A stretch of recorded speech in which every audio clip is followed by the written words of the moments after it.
ధర్మశ్రీ గారు, మీకు ఒక అవగాహన ఏంటంటే చెవిరెడ్డి భాస్కర్ రెడ్డి ఐపాక్ ని హ్యాండ్ ఓవర్ చేసుకున్నారు, ఆయన నడిపారు. చెవిరెడ్డి భాస్కర్ రెడ్డి ఇప్పుడు ప్రశాంత్ కిషోర్ చెప్పింది కూడా అదే కదా, ఐపాక్ లో ఉండేటువంటి major shares YSR Congress party వాళ్ళు తీసుకున్నారు. అది చెవిరెడ్డి భాస్కర్ రెడ్డి నడిపించారని అన్నారు. మరి చెవిరెడ్డి భాస్కర్ రెడ్డి మోసం చేసి ఉండాలి మీరు చెప్పే లెక్కను. చెవిరెడ్డి భాస్కర్ రెడ్డి కాదు, చెవిరెడ్డి భాస్కర్ రెడ్డి సెపరేట్ గా సర్వే చేయించాడు.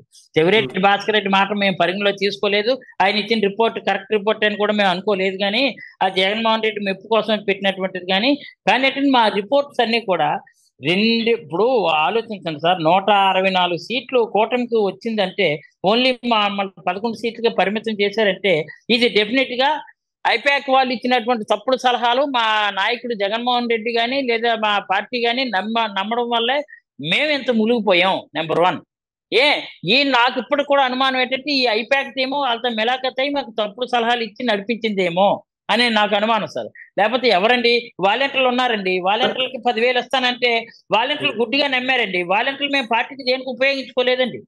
ఫర్ ఎవర్ కైండ్ ఇన్ఫర్మేషన్, ప్రభుత్వంలో ఉన్నటువంటి వెల్ఫేర్ స్కీమ్స్ అన్ని వాళ్ళ ద్వారా, అది కూడా పెన్షన్స్ కానీ అంటే లేదని ఒక ఎక్నాలజ్మెంట్ తీసుకోవడం కానీ ఆ ఇంటికి కరెక్ట్ అర్హతుందా లేదని తెలుసుకోవడం కానీ వాలంటీర్లకు చేసాం. కానీ పార్టీ పరంగా వాళ్ళందరినీ కూడా వైఎస్ఆర్ కాంగ్రెస్ పార్టీకి అనుగుణంగా పార్టీని బలోపేతం చేయడం కోసం పార్టీ కోసం క్యాన్వాసింగ్ చేసి ధర్మశ్రేణిని గెలిపించండి, లేకపోతే జగన్మోహన్ రెడ్డిని గెలిపించండి, లేదా అక్కడ ఉన్నటువంటి మా వైఎస్ఆర్ పార్టీ అభ్యర్థిని గెలిపించండి అని ఇంటింటికి చెప్పిన పరిస్థితులు చేయలేదు. చెప్పినా అది చేయలేదు. మేము మా స్వార్థం కోసం మేము చెప్పినా చేయలేదు. పైపెచ్చు చంద్రబాబు నాయుడు ఎప్పుడైతే 10,000 అన్నాడో, 10,000 అంటే ఇంకెందుకని చెప్పేసి మా ఎంటైర్ 1,40,000 మంది, సుమారు 2 లక్షల మంది వాలంటీర్లు, 2,30,000 మంది వాళ్ళు ఎవ్వరు కూడా వైఎస్ఆర్ కాంగ్రెస్ పార్టీకి ఉపయోగపడలేదు కాదు కదా. వాళ్ళందరూ కూడా 10,000 వస్తాయని చెప్పి టీడీపీకి ఉపయోగపడ్డారు. అంటే మేము వాలంటీర్లు నమ్ముకోవడం మా తప్పు కదా. వాలంటీర్లు ఇచ్చిన సలహా ఎవరిచ్చారు? ఐపాక్ టీమే ఇచ్చిన సలహా. అదే మా నాయకుడు నమ్మాడు. మీరు చెప్పిన దాని ప్రకారం ధర్మశ్రీ గారు, ఐపాక్ కారణంగా ఓడిపోతే కనుక ఐపాక్ ను మానిటర్ చేసింది సజ్జల రామకృష్ణారెడ్డి కుమారుడు భార్గవ్ రెడ్డి, ధనంజయ రెడ్డి.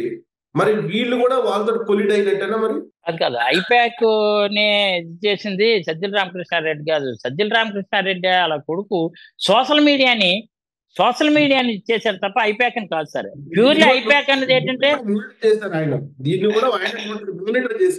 మానిటరీ చేసింది ఐపాక్ ఏంటంటే డైరెక్ట్ గా ఋషి అని ఉండేవాడు అండి. ఆయన డైరెక్ట్ గా ముఖ్యమంత్రి గారితో మాట్లాడడం, ముఖ్యమంత్రి గారు అదే నిర్ణయం అనుకోవడం వాడికి ఎలా తెలుసండి?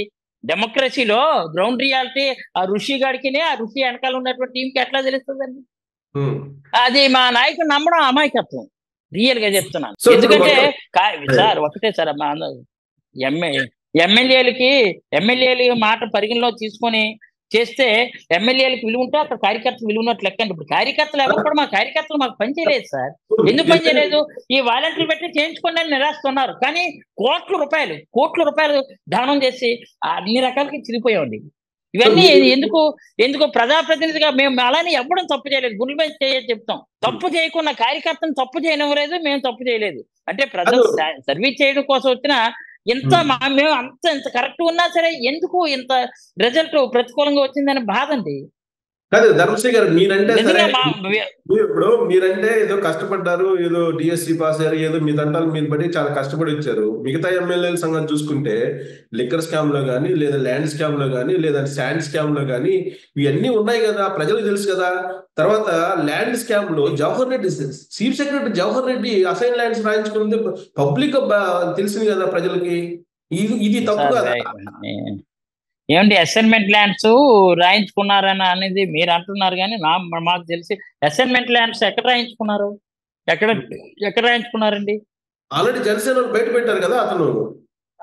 ఏంటి మాట అనేస్తే సరిపోతుంది సార్. సిఎస్ రావు గారు రాయించుకున్నారు 100 ఎకరాలంటే సరిపోతుందా? మీకు ఎవిడెన్స్ ఇవ్వాలి కదా, చట్టపరమైన చర్యలు తీసుకుంటారు కదా.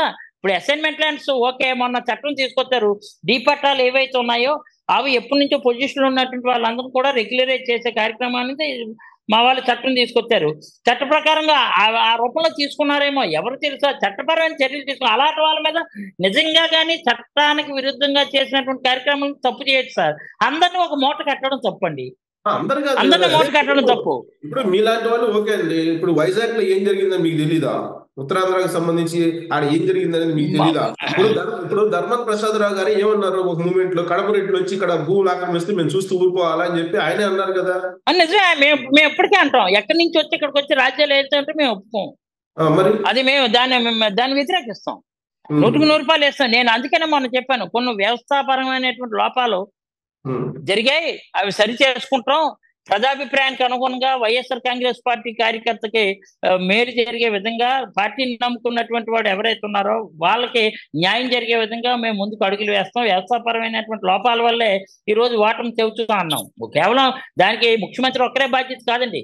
పార్టీని నమ్ముకున్నటువంటి ఆ పైన ఉన్నటువంటి హైకమాండ్ పెద్దలందరూ కూడా బాధ్యులే. కాకపోతే మా పార్టీ అధ్యక్షులుగా రిజల్ట్ నేను బాగా చేయకపోతే ఏంటంటే వైఎస్ఆర్ కాంగ్రెస్ పార్టీ ఓడిపోయిందంటే, ధర్మశ్రీ ఓడిపోయింది అంటారు తప్ప అక్కడ ఏంటంటే కార్యకర్తలు అందరూ ఓడిపోయారు అంటారు. అలాగే ఏంటంటే ఈ రోజు ఓటమి చెబుతూ ముఖ్యమంత్రిని అంటున్నారు తప్ప రియల్ గా కొంతమంది పెద్దలు తీసుకున్నటువంటి తప్పిదాల వల్ల ఈ రోజు మాకు అధోగతి అయింది. Not only Jagan.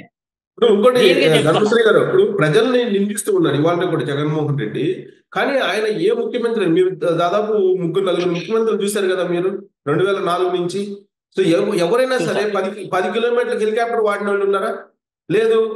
వైజాగ్ ఎక్కడుంటే అక్కడ ప్యాలెస్లు కట్టించుకోవడం, ఇవన్నీ సరే ఆయన సొంత డబ్బు పెట్టి కట్టుకున్నారు అనుకుందాం కొద్దిసేపు.